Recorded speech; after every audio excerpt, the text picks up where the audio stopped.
Oke, assalamualaikum warahmatullahi wabarakatuh. Bapak dan Ibu bisa mendengar suara saya? Bisa. Oke, alhamdulillahirobbilalamin. Perkenalkan saya Sarita Chandra Merida atau biasa dipanggil Mary. Nanti saya akan memandu acara webinar ini tentang bagaimana kita selama COVID-19 ini mendampingi anak autis yang akan sebagai narasumbernya sore ini ada Dr. Susi sebagai founder Talenta Center dan psikiater anak dan remaja, dan ada Dr. Isa sebagai psikiater anak dan remaja dan juga sehari-harinya bertugas di Rumah Sakit Jiwa Dr. Soeharto Herjan. Oke, untuk menyingkat waktu, saya persilahkan dulu untuk pembicara. Yang pertama Dr. Isa untuk menyampaikan materinya tentang apa itu pembelajaran anak autis dan bagaimana metode pembelajarannya selama kita menghadapi pandemi COVID-19 ini. Silahkan Dr. Isal, mungkin waktunya 15 menit, jadi bisa dipresentasikan. Astaga, Eta! Lu bisa boba!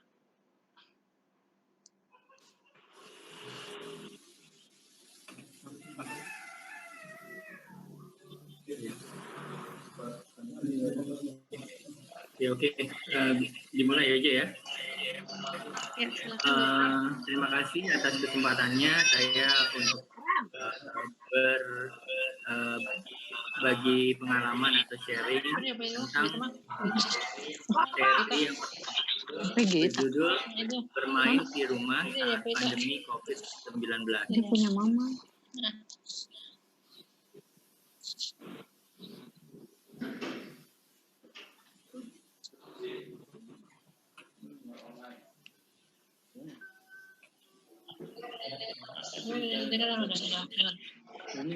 Mama pinjam dulu.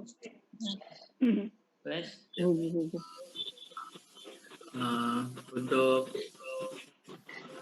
slide yang pertama,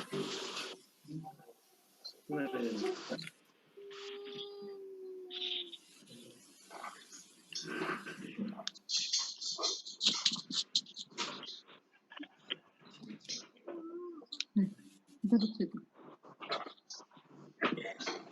ya. Untuk anak yang namanya bermain itu pasti merupakan sesuatu yang menyenangkan, di mana anak akan memperoleh kesempatan untuk menggali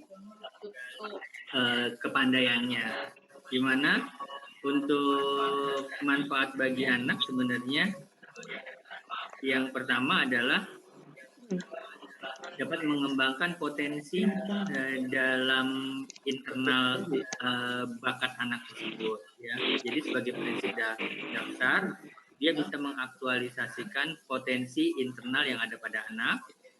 Nanti aja. Yang kedua, meningkatkan citra diri positif. Jadi dia lebih pede, lebih bisa mengaktualisasikan diri dan untuk dia dapat berkomunikasi. Nah, bermain juga dapat menjadi media sebagai penyaluran dari energi. Misalnya anak itu hiperaktif atau banyak aktivitas, ya, sehingga dia bisa menyalurkan dalam sesi bermain. Kemudian pengembangan dari rasa percaya dirinya. Kemudian juga bisa melepaskan emosi yang tidak menyenangkan dari anak. Misalnya dia lagi katakan lagi marah, dia bisa menyalurkan energi kemarahannya itu dalam bentuk bermain yang sifatnya. Kemudian yang lainnya adalah stimulasi dari kreativitasnya. Di samping dari bermain itu dia bisa juga bersosialisasi dan mengembangkan fantasi-fantasi yang sifatnya berjalan pada saat bermain. Kemudian tadi emosinya yang gampang marah, yang mungkin sensitif, bisa dilatih untuk lebih bersikap energi positif yang baik. Kemudian juga memperoleh kepuasan dari aktivitas bermain dan tentu tujuan akhirnya adalah kebahagiaan. Dan ini adalah salah satu manfaat dari dari bermain.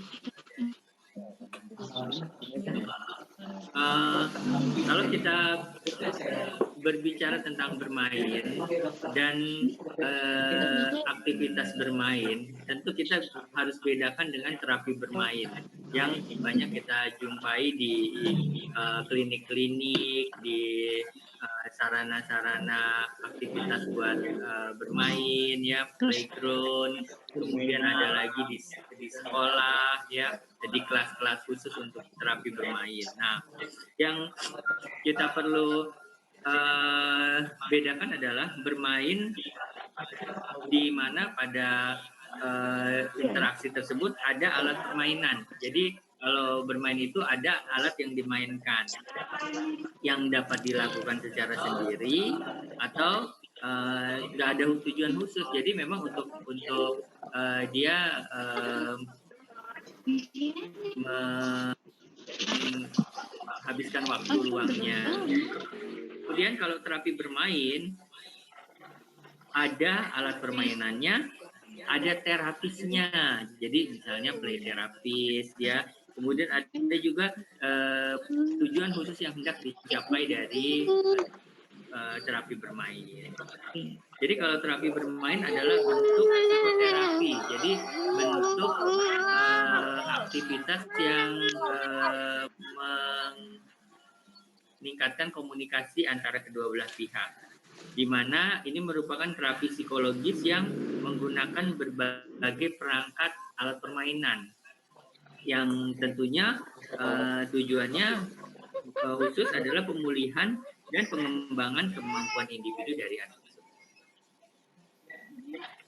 Kemudian tujuan dari terapi bermain apa? Ini kalau misalnya di klinik-klinik, ya, atau di sesi-sesi khusus bersama play terapis, bermain bagi anak adalah kegiatan yang penting, ya, karena tadi merupakan proses belajar. Jadi bermain tidak dianggap sebagai membuang waktu, tapi juga sebagai learning process untuk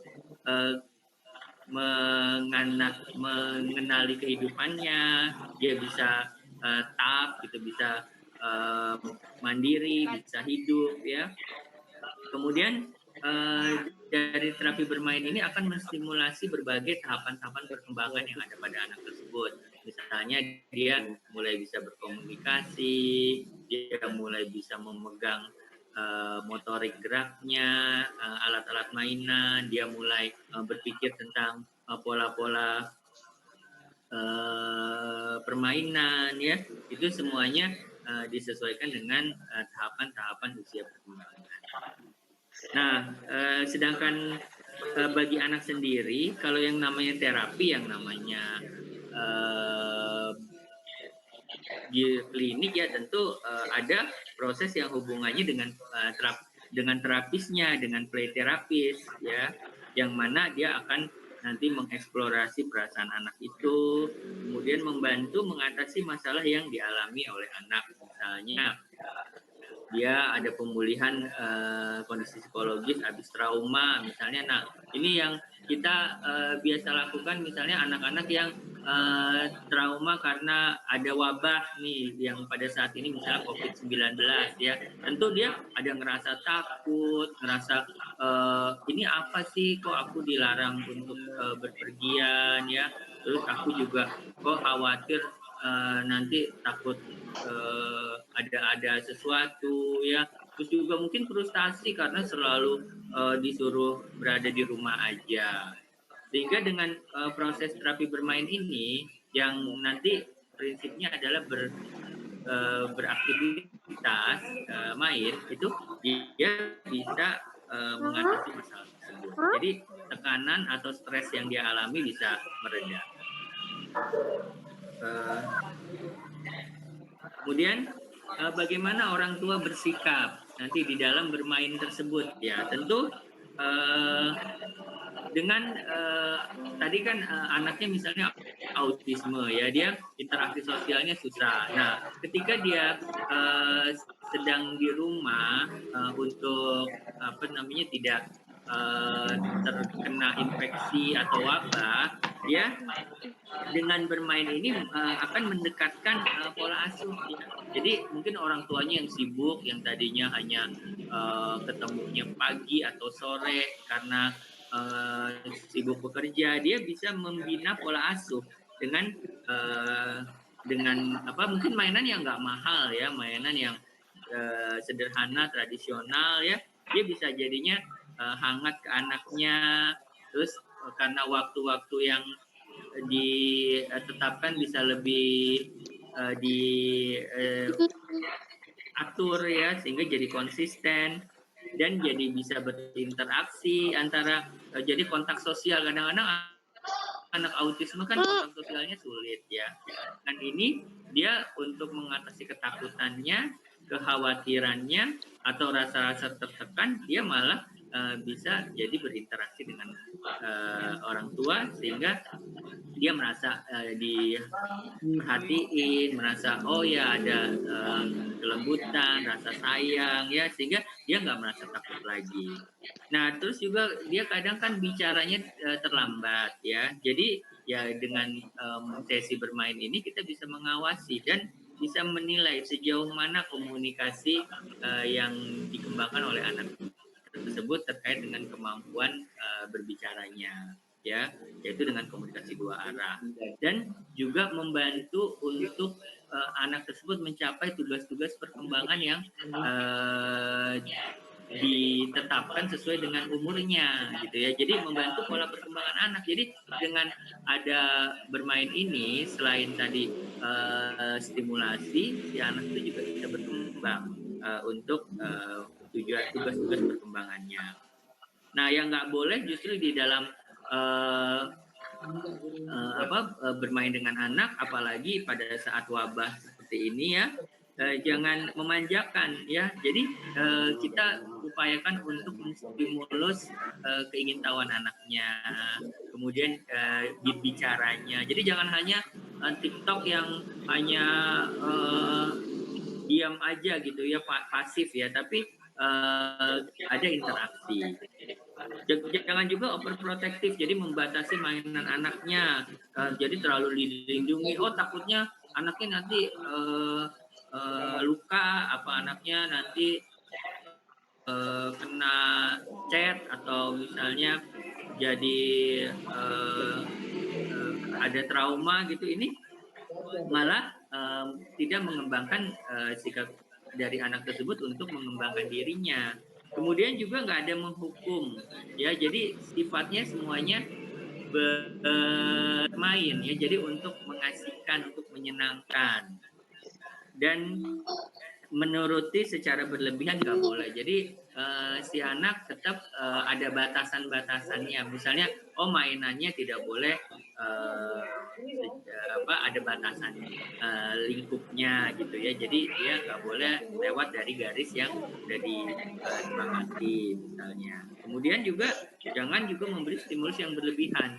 Biar anak itu dia mengelola sendiri dan kemudian dia belajar. Nah di sini aktivitas bermain bagi anak di rumah yang bisa kita lakukan saat pandemi COVID, seperti tadi ada bermain bola, bertukar ini apa namanya kain ya, jadi sambil milah-milih kain-kain yang pakaian gitu ya, dia diajak mengorganisasi pakaiannya, terus rasakan ada stimulus-stimulus dari kain, terus beda temperatur hangat dan dingin ya. Kemudian dia memegang boneka, ini ada rasa teksturnya yang kasar atau lembut gitu ya. Kemudian ada lagi membuat adonan kue, misalnya dia juga dilatih untuk dengan tangan yang sudah bersih ya, untuk melatih bikin gulungan, bikin potong-potong ya, atau bisa dengan lilin ya. Kemudian juga pada saat mandi dia bisa mengisi dengan ember, dengan gelas ya, maksudnya plastik ya, kemudian mengapungkan bebek-bebek mainan ya, itu bisa dilakukan juga yang murah yang di rumah. Kemudian dia di tempat tidur bisa memanjat, membuat istana seperti bikin terowongan ya, kemudian habis itu dihancurin supaya dia menstimulus berkreasi.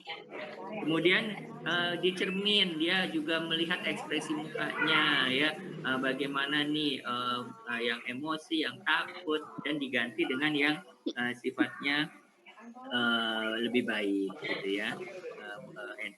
Kemudian dorong-dorong mainan gitu, memanjat tangga, tapi ini tentu harus diperhatikan. Melukis, melihat-lihat gambar ya, melihat-lihat album kenangan, foto-foto ya, kemudian main tinju-tinjuan ya. Terus bermain ini waktunya bantal-bantal yang disusun untuk jadi jembatan, Dokter Isa waktunya habis bola ya, kemudian juga lompat-lompat di kotak-kotak, bernyanyi, bersajak, main pasir-pasiran di halaman depan rumah, kemudian mandi bola ya, atau di tempat tidur juga dia bisa main ayunan. Terima kasih Dokter Isa penjelasannya. Boleh waktunya sudah habis, bisa jadi sebelum kita berganti ke Dokter Susi, jadi ternyata kalau dari Dokter Isa selama pandemi COVID ini kita bisa bermain ya Dok ya, bisa menerapkan bermain di rumah dengan permainan-permainan sederhana yang bisa memanfaatkan barang-barang yang ada di rumah dan segala perabotan yang ada di rumah ya Dok ya. Seperti itu ya Dok ya, benar ya Dok ya? Betul sekali ya. Oke, sekarang kita bisa ganti ke Dokter Susi. Dokter Susi dipersilakan, waktunya 15 menit ya Dok. Ya, ini kok ditutup ini ya. Nah.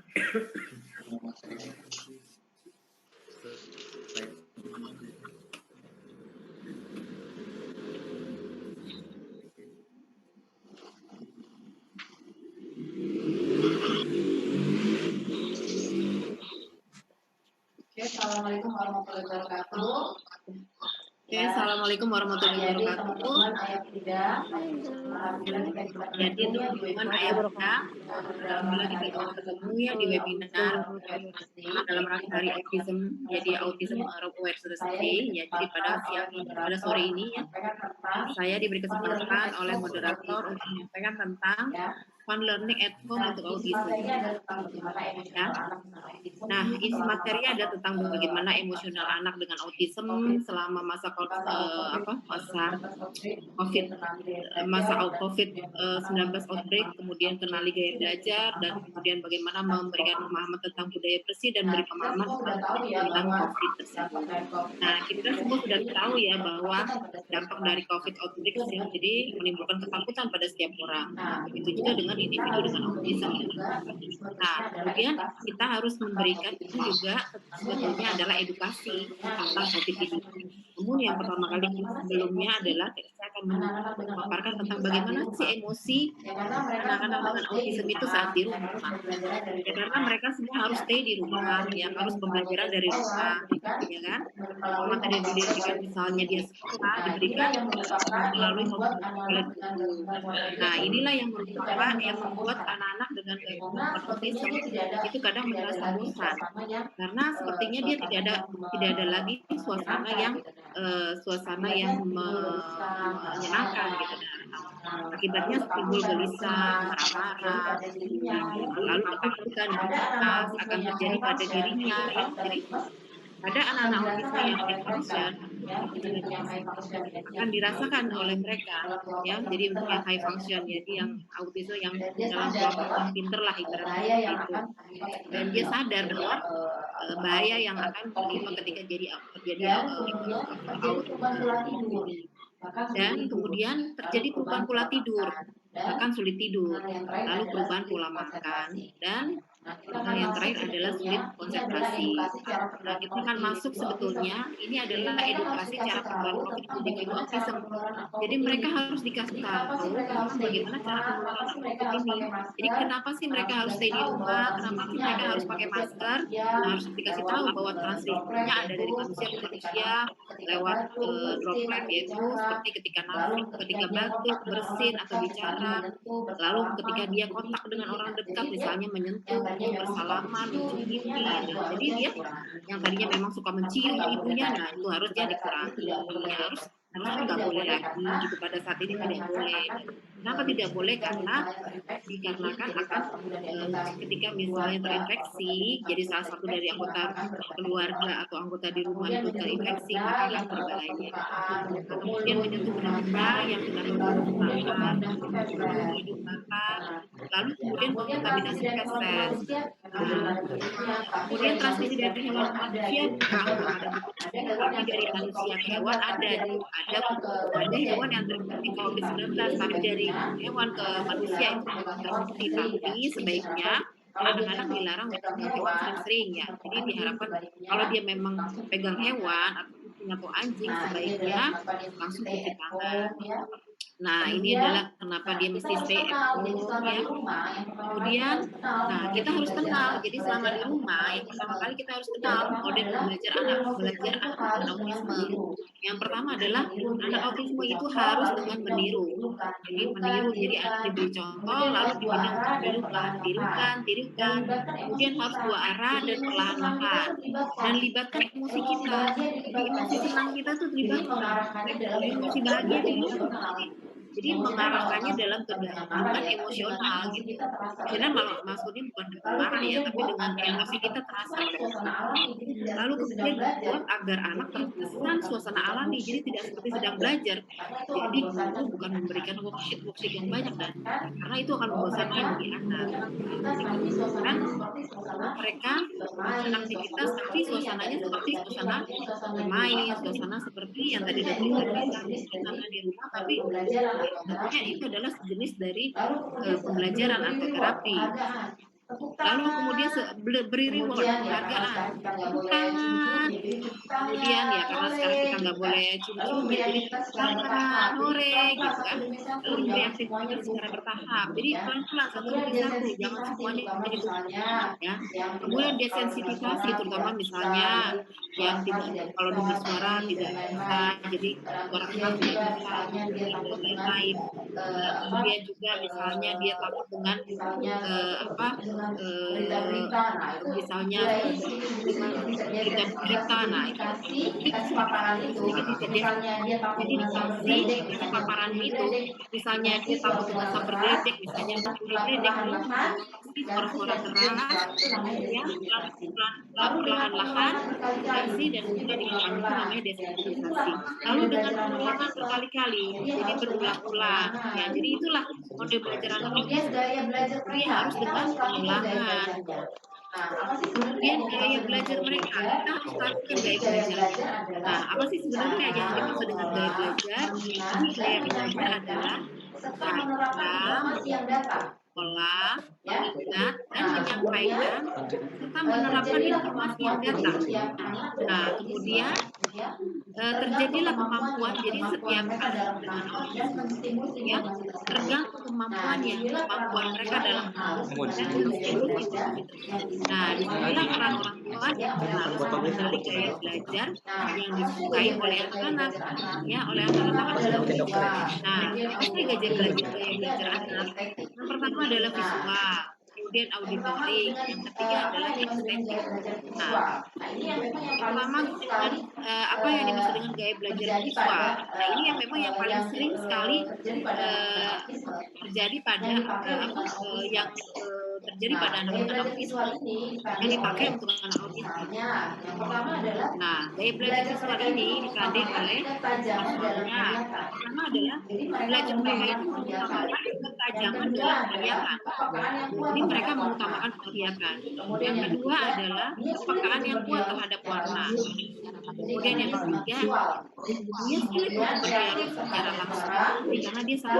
Yang keempat ada bicara, sulit mengikuti ajaran secara lisan. Dan kemudian ketika dalam bicara seringkali dalam interpretasi ucapan. Nah, bagaimanakah pendekatan gaya belajar visual tersebut? Yang pertama adalah pengenalan dulu dan benda-benda dari sekitarnya. Nah, misalnya kita ada tanaman, gitu kan? Misalnya kemudian melalui satu gambar itu juga bisa. Jadi dia lihat, ya. Nah, kita lihat lagi ini ada 3 tahapan. Yang pertama adalah mengidentifikasi, ya. Yang kedua adalah matching, ya, menyamakan. Yang ketiga adalah label. Nah, apa yang dimaksud identifikasi? Yang ketiga adalah cara dia memegang dan menggambar sesuai dengan yang kita. Kemudian matching adalah menyamakan gambar dengan gambar. Gambar misalnya ada gambar dengan benda. Misalnya ada gambar pohon, misalnya pohon A. Nah, dia cari pohon A. Amat ya. Jadi misalnya pohon A deh. Nah, kemudian dia cari pohon A. Pohonnya itu di apa gambar di dalam pohon, gambar pohon dilingkupkan dengan pohon yang ada di depan. Benda dengan benda, lingkup pohon dengan anak-anak ya.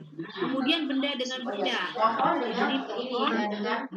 pohon dengan pohon dengan ini ya dengan benda misalnya gambar pohon-pohonan. Kemudian kalau benda dengan benda misalnya kartu pohon dia suruh samakan cari yang kartunya mirip atau dengan kartu kemudian melabel samakan cari yang kartunya mirip dengan itu ya. Kemudian melabel ada diajarkan untuk mencapai benda jadi dan kemudian menunjuk lalu pendekatan yang memberikan respon adalah memberikan respon positif. Jadi respon positif itu diberikan jika anak memberikan respon yang tepat. Jadi sore, pintar. Nah itu adalah respon positif. Itu adalah pendekatan yang benar dan kemudian anak memberikan respon dia respon positif diberikan ketika dia benar dan kemudian anak memberikan respon sesuai dengan apa yang diajari. Nah, yang kemudian adalah respon emosional dengan kontak mata dan bahasa tubuh yang diperlihatkan kepada anak. Jadi respon tersebut benar-benar anak bisa melihat. Ekspresi kita benar-benar dilihat. Nah, apa yang terjadi dengan respon seperti itu dengan memberikan respon positif dengan cara visual body language, anak akan terbentuk indikasinya. Nah, kemudian gaya belajar monitoring. Nah, jadi apa yang diserap melalui pendengaran ya. Nah, mereka sulit ya, gaya belajar mendapat informasi melalui tulisan. Jadi sulit informasi diserap melalui pendengaran. Nah, mereka sulit ya, jadi sulit menerima informasi melalui tulisan. Jadi sulit. Nah, ini mengutamakan sentuhan, misalnya tangan. Kemudian biasanya model sepertinya adalah banyak gerakan dan jarang yang menggunakan kotak kotak berlari ke sana kemari. Tapi kalau ketika kita kasih sentuhan, nah itu lebih masuk begitu. Dan jarang yang menggunakan kotak kotak berlari ke sana kemari. Jadi kalau kita kasih sentuhan, nah itu lebih masuk begitu. Yang pertama adalah tidak membebani learning. Jadi bagaimana learning itu anak selama mereka di rumah. Yang pertama adalah itu kan pasti dengan tugas yang pasti akan dikasih PR-PR, boksit lah itu kan model dan gaya belajar anak yang tadi saya sampaikan ya. Jadi lalu lakukan model dan gaya belajar anak yang tadi saya sudah sampaikan. Lalu lakukan aktivitas yang lain dan beri edukasi tentang COVID-19 dalam bentuk tugas yang sampai orang tua tidak memberikan pemahaman tentang COVID-19. Jadi sebetulnya jangan sampai orang tua tidak memberikan pemahaman tentang COVID-19 atau mereka stay di rumah, kenapa mereka tidak boleh menyentuh sembarangan, dan itu harus dikasih tahu. Ya, jadi mereka harus diberikan pemahaman. Ya, oke. Ya, kira-kira begitu saja penyampaian dari saya. Oke, dokter. Oke. Kalau ada pertanyaan. Ya, kira-kira begitu saja penyampaian dari saya. Oke. Kalau ada pertanyaan. Oke, terima kasih Dokter Susi. Jadi kalau Dokter Susi tadi lebih menekankan sebelum sebelum bermain seperti yang dibilang Dokter Isa yang di awal, sebelum bermain ada baiknya anak-anak itu seharusnya yang pertama diedukasi terlebih dahulu tentang apa itu COVID-19. Nah, bagaimana tentang penularannya? Kenapa dia harus pakai masker? Kenapa dia tidak boleh cium, tidak boleh harus cuci tangan, misalnya harus batuk, kalau batuk bersin itu harus seperti apa? Nah, itu harus diedukasi dulu yang pertama. Kita bisa memfasilitasi emosinya. Mungkin biasanya anak-anak autis ini kan, yang menonjol adalah rutinitas ya. Biasanya dia punya rutinitas, dia ke sekolah, tiba-tiba dia harus di rumah, dia bosan, dia gelisah, nah itu harus kita fasilitasi dulu. Biasanya untuk belajar kita bisa menyesuaikan dengan gaya belajar, setiap anak. Jadi ada yang auditori, ada yang visual, ada yang identifikasi. Nah, caranya pun kita bisa mengenalkan benda-benda yang ada di sekeliling rumah dengan cara mengidentifikasi, dengan cara matching, ataupun dengan tugas-tugas yang menyenangkan, jadi nggak melulu guru-guru memberikan worksheet yang banyak. Lalu kita melibatkan yang terakhir melibatkan emosi kita. Jadi pembelajaran dua arah. Jadi ketika dia mengerjakan sesuatu berhasil, kita bisa memberikan pujian. Pujian karena kita tidak boleh menyentuh, jadi kita bisa tepuk tangan atau memberikan pujian dengan penghargaan good job, bagus, pintar, seperti itu ya Dok ya kira-kira ya tentang tentang pembelajaran untuk anak autis dan bagaimana edukasi di tengah pandemi ini ya. Oke, Bapak dan Ibu, ada waktu 10 menit untuk tanya jawab kepada Dokter Susi dan Dokter Isa. Saya beri kesempatan untuk 3 penanya saja. Bisa dimulai dari siapa? Silakan.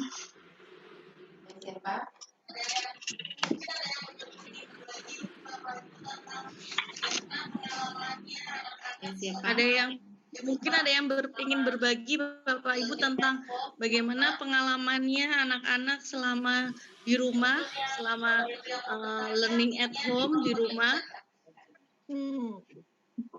Oke, untuk yang Bapak Ibu yang mau bertanya, mic-nya, mikrofonnya bisa diaktifkan.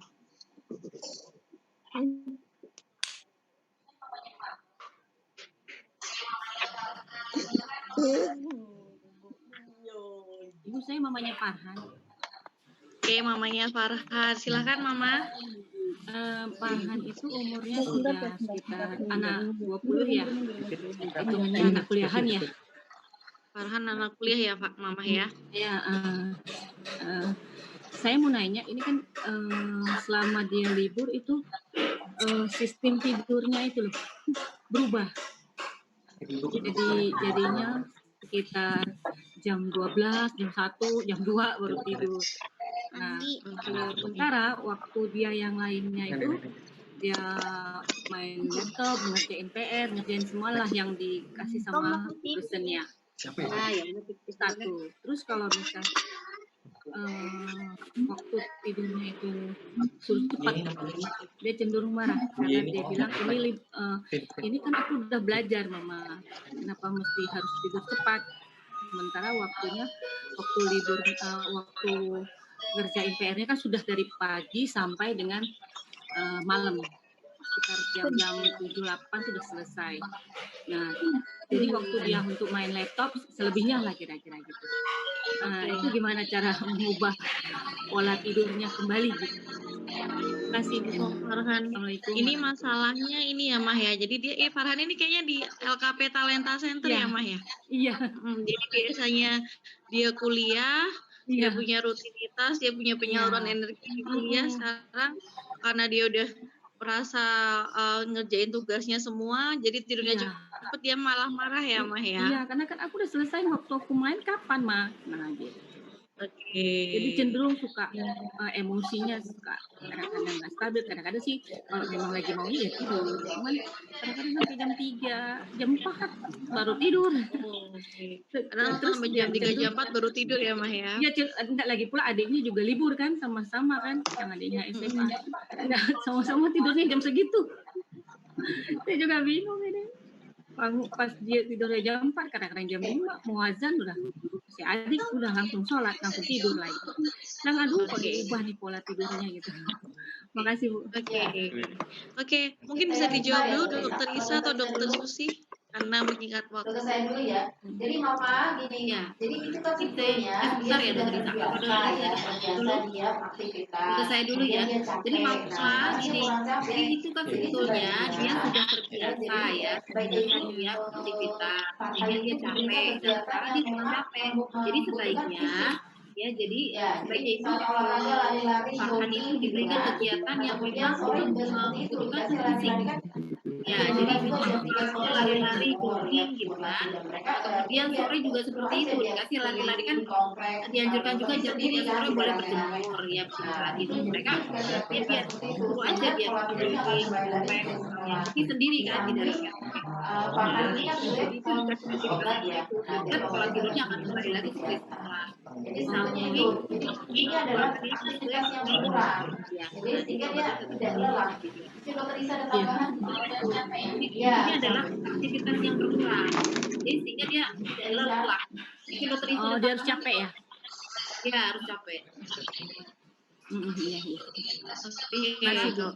Jadi kalau kata kalau Dokter Susi, jadi menurut Dokter Susi Farhan ini rutinitasnya berkurang ya Dok ya, Iya. karena biasanya sibuk banyak kegiatan fisik, sekarang dia rutinitasnya jadi berkurang, jadi energinya berlebih, Iya, jadi akhirnya berlebih. dia nggak punya waktu luangnya lebih banyak, makanya diberikan kegiatan fisik ya Mah ya, Ya, seperti karena itu. kan selama Dan ini obatnya kerjaan, tetap diminum. iya kerjaan PR-nya kan cuma duduk diem ya, duduk aja ya, nggak ada lari-lari, nggak ada keluar rumah ya.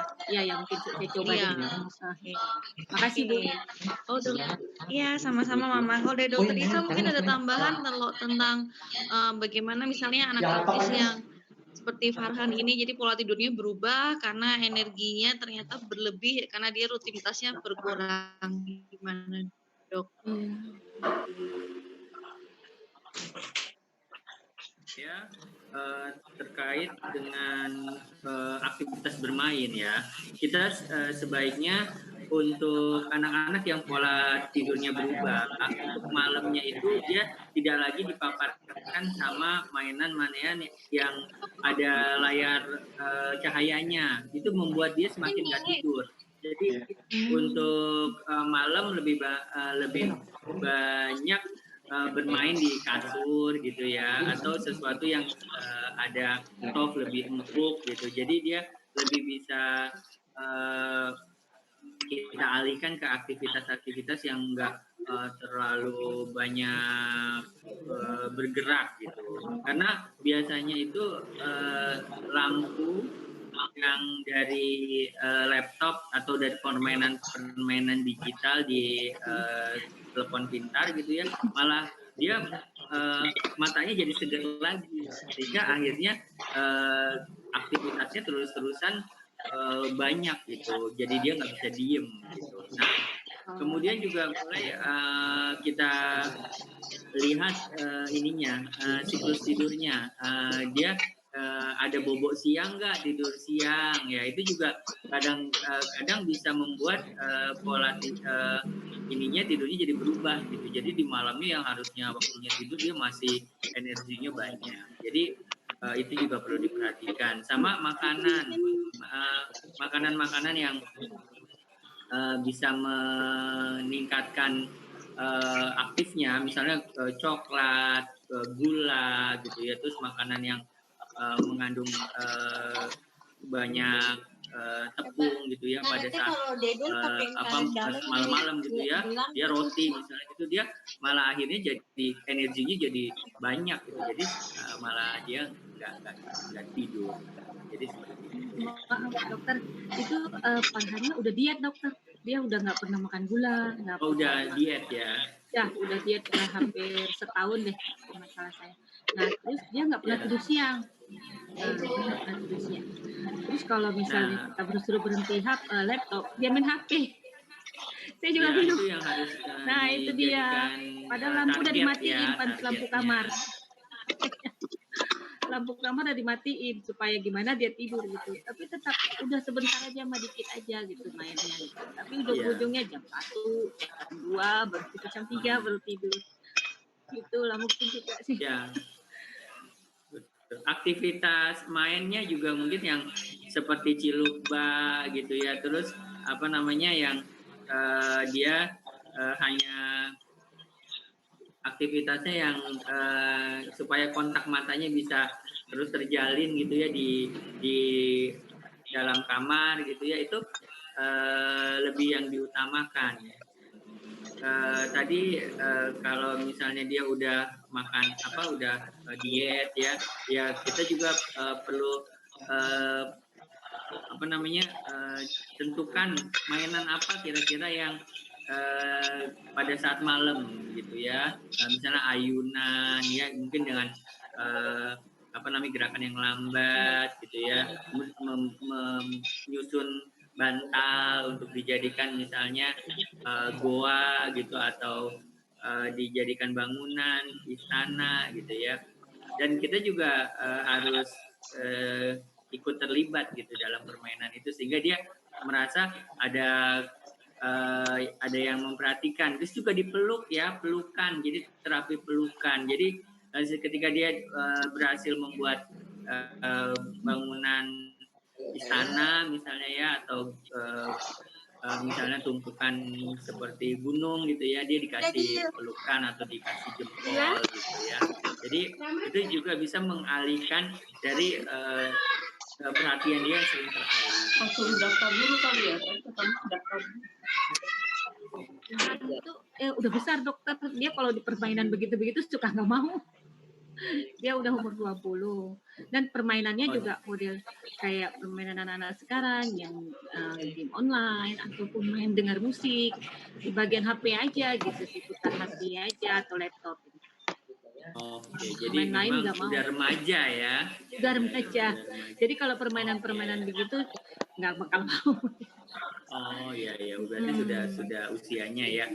Ya lebih ke problem solving ya, berarti dia bagaimana dia dikasih mungkin soal-soal yang soal cerita gitu ya, kalau ada mungkin dengan dongeng gitu ya, kalau ada seperti ini apa yang sikap kamu gitu. Jadi lebih banyak menggali kognitifnya ya. Pernah tanya jawab ya. Aktivitasnya yang banyak ya pada malamnya, mungkin sebelum jeda-jeda dia olahraga gitu ya, mungkin sore-sore gitu ya, mungkin jogging, senam, atau ketika mau malam mau tidur dia ya udah jogging dulu yuk, senam dulu gitu ya. Di situ kan dia capek, nah nanti dia jadinya nanti saya coba deh. Bisa kita bangun supaya dia bisa pada mau tidur dia udah capek gitu. Nanti saya coba deh. Mudah-mudahan dia mau. Dokter Susi, misalnya lewat permainan board games gitu, misalnya permainan papan catur atau ular tangga, itu bisa nggak diterapkan ke anak-anak kayak Farhan, dokter? Kan itu kan juga menyangkut meliputi problem solving juga. Kira-kira bisa nggak dokter Susi, misalnya anak-anak yang udah 20 tahun ini kita ajak main Scrabble, main catur, main ular tangga, itu kira-kira bisa nggak, dok? Bisa. Ya. Mungkin dokter bisa jawab dulu. Ya, prinsipnya bisa ya. Hanya kita harus pastikan dulu apakah mainan itu dia sukai gitu ya. Kita mungkin kasih dulu cara bermainnya gitu ya. Mungkin dia belum pernah mengenali mainan itu, jadi dia anggap sulit gitu ya. Jadi kita memperagakan dulu mainan itu, misalnya tadi Scrabble, atau mungkin ada catur, itu kita contohkan dulu gitu. Jadi jangan hilangkan sikap yang menyuruh ya, ayo kerjain, ayo main ini gitu, tapi kita tidak memberikan contohnya, sehingga si anak jadinya nggak mau gitu, karena kita nggak memberi ini dulu pelatihan yang mungkin dia bisa paham. Tahu sebetulnya ada orang tua ya kan. saya ya, yang paling tahu sebetulnya adalah orang tua ya kan, ibu atau bapak yang tahu tentang kan dia, dan kemudian tahu gaya belajarnya dia.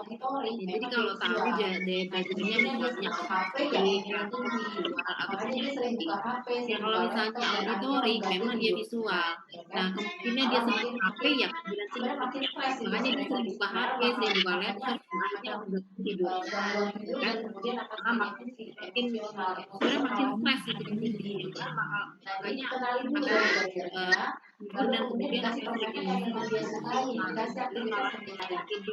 sering kenali dulu gaya belajarnya, lalu kemudian dikasih permainan yang memang dikasih aktivitas dari orang tua. Jangan juga aktivitas itu monoton. Nah, jadi makanya harus ada aktivitas dari orang tua. Paparkan dengan lingkungan ya, jadi dengan yang nyata ya, jangan hanya makin sekitar gambar atau dia jadi warna halaman HP ya, jadi dia harus tahu pegang HP jangan. Nah saya pikir harus ada jeda waktu ya, dikasih tahu berapa lama pikirnya. Jadi jangan supaya dia tahu tentang libur ya, dianggap diberikan ini kan ini bukan libur, dikasih tahu jadi diterangkan pola pikirnya supaya dia tahu ini bukan libur ya, ini bukan libur, ini belajar. Tahu dia harus tidak boleh memegang HP. Itu sebenarnya anak-anak dengan autism harus dikasih terus menerus. Nah, melepas HP, pola tidur akan memiliki. Ada lagi pertanyaan dari yang lain? Ini hari sekolah, memegang HP. Oke. Jadi kalau makasih Ibu. Nanti saya coba deh dengan apa jalan-jalan keluar kali ya. Selama ini jadi saya coba deh jalan-jalan keluar. Minimal lari pagi kayak gitu ya, matahari melakukan aktivitas ya, yang penting ya mama ya. Supaya capek ya. Oke. Makasih Bu. Iya. Oke, sudah menjawab ya Mama. Jadi kalau bisa saya simpulkan, udah nggak usah.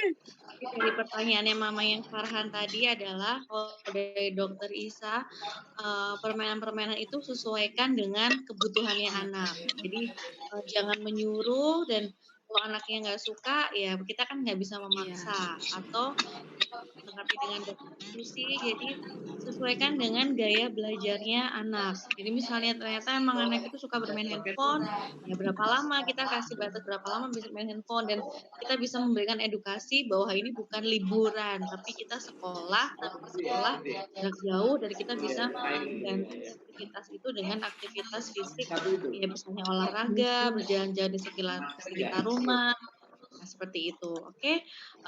Makasih Bu. Mungkin kita masih ada waktu 10 menit ya. Ada yang ingin berbagi lagi agak lebih cepat? Atau mungkin dari sharing aja. Boleh sharing? Boleh. Ya. Anak saya juga autis, 15 tahun.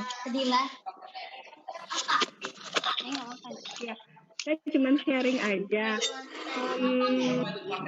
Itu kan lebih terorganisir ya kalau kita bikin, kita disiplinkan suatu list kegiatan gitu ya. Jadi selama masa libur ini, saya mencoba bikin list kegiatan setiap hari. List kegiatan, jadi mulai dari mengerjakan tugas sekolah, bangun tidur mesti ngapain, dan itu ya kebetulan anak saya udah bisa nulis ya, jadi dengan bahasanya dia menulis, oh bangun pagi dia harus begini gitu loh, jadi otomatis dia ngikutin tugas kegiatan yang dia bikin sendiri gitu.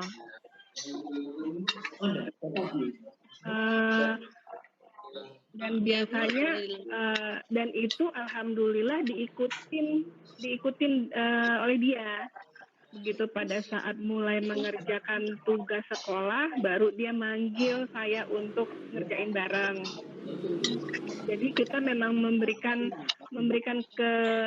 kebebasan dan yang dia senengin aja gitu. Jadi nggak memaksa harus ngerjain PR, harus ini gitu. Jadi alhamdulillah otomatis sama ini dia ngikut dengan happy gitu. Termasuk juga jalan pagi. Begitu masuk ke rumah harus cuci tangan dulu. Untuk pengenalan masalah COVID ini saya lakukan dengan saya beri edukasi visual. Jadi ada kan kita terima bermacam-macam pengenalan ini ya COVID ya melalui video ya dengan segala macam jenis model video. Jadi dengan berulang-ulang saya jelasin masalah COVID dan masalah jaga kebersihan, otomatis setiap dia sekarang bukan Pak disuruh begitu masuk ke rumah, habis cuci tangannya juga udah menggunakan yang ada WHO itu ya 20 detik hitungnya lagi tuh jadi ya sering aja jadi mungkin memang pengenalan untuk masalah COVID juga bisa dilakukan berulang-ulang melalui video yang dia senang, yang dia pilih maunya video yang seperti apa gitu. Terus untuk yang jadi untuk kegiatan-kegiatan yang dia senangi untuk matematika sebagai ibu juga kreatif kan ya dokter ya benar ya sehingga menyampaikan gadget yang ada gitu benar ya dokter ya kan makanya harus yang dia sukai. Jadi kalau dari sharing yang sudah ibu lakukan karena sesuai dengan karakteristiknya anak autis, jadi ibu memberikan list kegiatan ya bu ya, supaya lebih terorganisir kayak gitu. Terus dan pengulangan. Anak autis itu kan satu, ya kalau satu tangannya lagi kan dia nggak kasih dari nggak main nggak bisa teriak dia. Iya, anak saya 3 kebetulan. Anak ibu 3, tiga-tiganya autis atau gimana bu? Saya 3, enggak, yang autis 1, yang 2-nya biasa. Jadi semuanya saya kasih list kegiatan. Jadi sehingga anak saya yang autis merasa semuanya dapat tugas, gitu. Oke. Jadi semuanya saling support dan gotong royong juga. Oke, ini di rumah memperlakukan yang sama, semua anak diberikan list kegiatan, mulai dari bangun tidur sampai aktivitas fisik, kemudian jadi akhirnya semuanya juga mengerjakan hal yang sama ya Bu ya? Iya. Jadi itu yang saya lakukan, jadi sehingga sayanya juga nggak keteteran gitu. Jadi maksudnya saya mencari akal gimana caranya biar, karena kan masing-masing dapat tugas dari sekolah masing-masing nih gitu ya. Jadi saya harus membagi-bagi seperti itu. Itu sharing aja sih, mungkin bisa bermanfaat buat ibu-ibu yang lain. Makasih Bu sharingnya. Jadi mungkin kalau dari sharingnya ibu-ibu ada hasilnya ibu tadi ada membuatkan kegiatan. Kalau dengan seperti itu gimana dok? Dengan membuatkan kegiatan kan membantu mengorganisir kegiatannya anak-anak di rumah. Bisa membantu pembelajaran juga nggak dok? Ya, jadi sebetulnya memang Jadi autisme itu kan sukanya rutinitas ya. Kedengeran nggak ya? Kalau rutinitas itu dibangun pasti dia akan melakukan memang misalnya bangun tidur dia jam 5 pagi. Nah, kalau rutinitas itu pasti dia akan melakukan. Kemudian habis sholat subuh dia membersihkan. Misalnya bangun tidur dia jam 5 pagi, misalnya jam 5 dia pasti akan dia sholat subuh. Tapi ketika kita sudah Dan ada bolong, suatu misalnya yang dibandingkan memperhatikan dengan tempat jam tidur, tidurnya dan pagi, review. sekarang bolong Itu nggak apa-apa sebenarnya deh jam 7 pasti pagi akan gitu kan. diikuti. Nah, besok Tapi dia akan ketika begitu kita lagi. sudah bolong, Dia akan misalnya jadi tidak tadinya teratur. tidurnya pagi, Nah, sekarang pada bolong akhirnya tidak pasti teratur itu jam 7 bukan pagi ini gitu. sih, karena Nah, sudah berarti bicara akan dulu jadi dia gitu nggak dia biasa akan jadi seperti tidak itu. teratur. Ya, jadi itu Nah, sebetulnya yang pada harus akhirnya tidak dipahami sama teratur itu ibu bukan bahwa emosi, anak karena itu sebetulnya harus sudah dilakukan dengan rutinitas. Mama Jadi cuci aja. rutinitasnya itu apa? Nah, jadi itu Hafal suatu dia data yang harus dia jam dipahami berapa dia bangun, bahwa jam berapa anak-anak dia itu harus suka dengan bersih, jam berapa rutinitas. dia harus Jadi mandi, rutinitasnya jam itu berapa harus dia harus tidur. dihafal, kalau Itu perlu harus dihafal. diulang. Kalau Dia dia jam belum berapa bisa dia diingatkan, bangun, jam jam 9 berapa dia diingatkan harus terus ya. bersih-bersih, jam Harusnya berapa tidur dia ya. harus Nah, mandi, harusnya jam gitu. berapa dia harus tidur malam. Dan itu harus Nah, diulang. sebelum jam Kalau 9 dia belum nanti jam diulang, 6 pagi, jam 6 nanti sore dia dia harus mengingatkan jam 9 nanti nih ya. udah Nah, nanti diingatkan. oke. Nah, sebelum jam Iya, 10 tapi dia, habis jam itu jam habis 6 pulang pagi, lagi jam kamu 7 udah dia megang bangun. HP, Jelas? udah nge-YouTube, itu nggak boleh. Oke, jadi Kalau sehingga intinya jadi adalah rutinitas. sekarang Jadi dokter ini Lisa, tetap harus sekolah, cuman sekolahnya di rumah, Oke, kalau dari Dokter Isa gimana karena Dok? Apakah dengan libur, penjadwalan kegiatan membantu belajarnya di anak-anak rumah. autis untuk belajar, bermain, dan menyalurkan energinya Dok? Ya kalau untuk aktivitas sih sebenarnya semuanya itu harus dibuat secara terstruktur ya. Jadi mulai dia bangun tidur sampai dia mau tidur lagi, mau tidur di malam hari. Jadi memang harus sesuatu yang sifatnya itu menghilangkan waktu-waktu luangnya gitu ya dengan diisi aktivitas. Dengan begitu misalnya kita juga sebagai orang tua udah tahu nih kalau misalnya dia lagi aktif banyak tuh energinya biasanya sore-sore. Mungkin saat sore itu lebih di range atau dibuat kegiatannya aktivitas senam gitu ya atau lebih ke yang mengeluar keringat gitu ya bergerak misalnya bermainnya yang aktivitas. lempar bola tangkap bola Ini kan gitu ya atau aktivitas sesuatu yang dapat sifatnya buat atletik gitu ya biar lari-lari atau bersepeda yang sepeda rumah yang sepedanya nggak hanya statis gitu ya itu bisa dilakukan. Ya, betul. Oke. Aduh dokter udah anak. Dan memang harus ada komitmen juga kalau misalnya dari orang tuanya pun jadi semuanya tidur jadinya di anak juga atau tadi remaja juga melihat bagaimana orang tuanya. Nah untuk anak-anak autisme sendiri memang penjadwalan itu yang perlu menjadi prioritas ya karena dari situ dia bisa jadi melatih dia untuk lebih lebih disiplin gitu ya seperti itu. Banyak penonton itu sih. Oke, Bapak dan Ibu orang tua murid yang hebat. Oke, jadi kalau saya simpulkan dari diskusi kita webinar sampai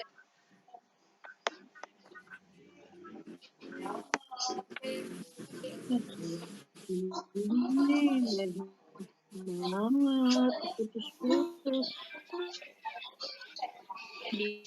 Jadi ngomong putus-putus. Apa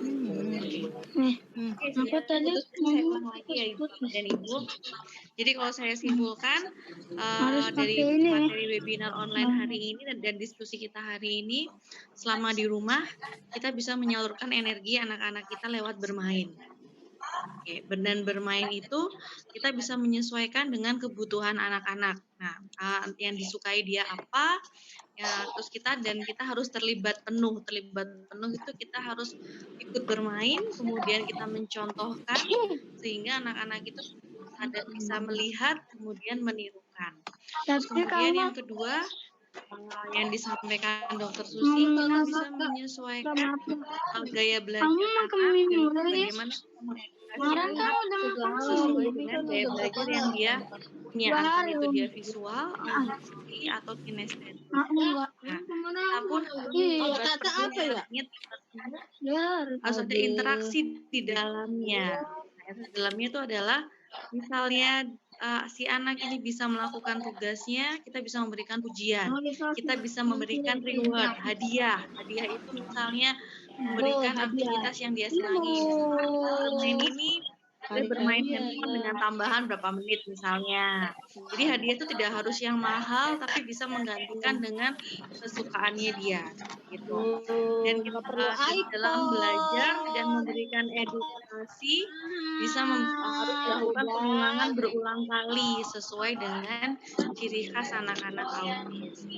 Oke, dan tadi dari sharing orang tua, kita bisa memberikan jadwal yang rutin dan list kegiatan. Kalau jadwal itu bolong, seperti yang disampaikan Dokter Susi, nanti rutinitasnya dia juga akan berantakan. Itu yang menimbulkan dia gelisah, dia jadi mudah bosan. Jadi kita harus memberikan list kegiatan, kemudian kita terlibat, kita mencontohkan, akhirnya anak itu pun juga meniru. Oke, mungkin dari diskusi kita sore ini seperti itu. Ada yang mau ditambahkan mungkin dari Dokter Susi atau Dokter Lisa untuk pesan untuk orang tua di rumah? Ya, kalau dari saya sih prinsipnya adalah tips kesehatan jiwa ya. Dia maksudnya orang tua tuh bisa menjelaskan tentang apa itu wabah, itu dengan mungkin gambar-gambar yang karena nih virus itu seperti bola gitu yang ada misalnya duri-durinya. Nah, duri-duri ini misalnya berbahaya karena bisa membuat kita jadi sakit gitu. Jadi dengan bahasa-bahasa dan gambar. Jadi aktivitas menggambar gitu ya. Jadi dia mewarnai nih virus. Itu virus itu jalan misalnya nanti digambar lewat tempel di tas gitu atau ditempel di baju gitu. Jadi sifat manusia sehingga si virus ini harus kita bersihkan. Nah, nanti latihan cuci tangan, latihan misalnya mandi bersihnya gitu ya. Kemudian juga menghindari kontak berjabat tangan ya. Kemudian juga karena virus itu nanti bisa nempel gitu. Karena dia suka jalan-jalan, jadi misalnya hobinya itu dia jalan-jalan atau misalnya karena nempel di tas, hobinya dia shopping gitu. Kita pakai bahasa-bahasa yang gampang gitu. Dan anak-anak suka dengan cerita itu sehingga akhirnya mau mencontoh perilaku yang menghindari mencegahnya wabah. Ya udah enggak, besok aja saya bawa besok nggak apa-apa. Ya. Kalau dari saya ini adalah kenali gaya-gaya Anda. Ya, oke. Kalau dari saya, Dokter Susi bisa ada pesan ini adalah kenali gaya belajar. kemudian jangan memaksa Artinya kalau dari saya adalah orang tua harus menemani anak-anaknya dalam belajar di rumah, ya. harus melihat langsung, ya. Kemudian jangan memaksa anak. Kenali gaya dan model belajar anak, ya. Nah kemudian harus melihat langsung, ya. Oke, saya rasa begitu saja. Oke, terima kasih Dokter Susi dan Dokter Isa atas sharingnya hari ini. Semoga Mama dan Papa bisa menerapkan bagaimana kita memanfaatkan belajar di rumah melalui bermain selama pandemi COVID-19. Terima kasih Papa dan Mama dan para ibu guru yang hebat, Dokter Isa, Dokter Susi sudah bergabung dalam webinar online hari ini. Sampai ketemu di webinar-webinar berikutnya. Assalamualaikum warahmatullahi wabarakatuh. Selasa ya Bu Mary, Selasa lagi webinar. Waalaikumsalam warahmatullahi wabarakatuh. Assalamualaikum warahmatullahi wabarakatuh.